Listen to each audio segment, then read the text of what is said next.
Apa karepe ngatimu Trenyo ati iki maca tulisanmu ra krasa netes eluh ning pipiku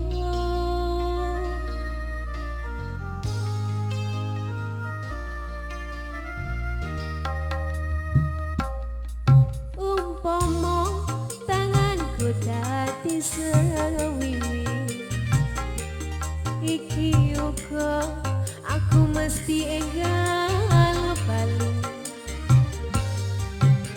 ning kepiye maneh mergo kahananku wong bagus antena natakaku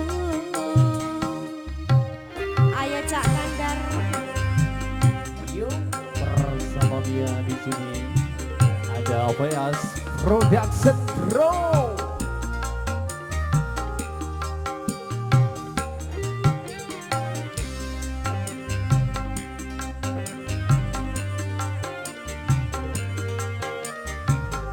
Terspesial buat yang punya lagu di sana, Matur Suwun. Terima kasih. Rama itu sapa wong sing ora kangen atau bojo pengen turu angel marang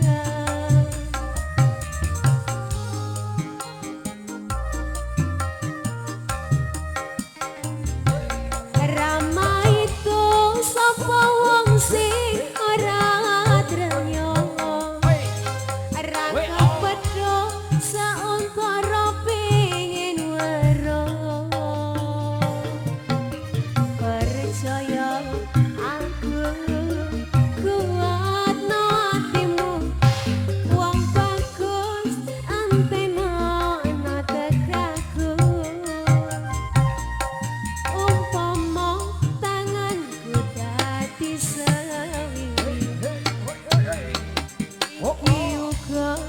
aku mesti enggal bali ning kepiye maneh mergo kahananku wong bagus antena natakaku Bersama R3 dan juga OPS Production Pro.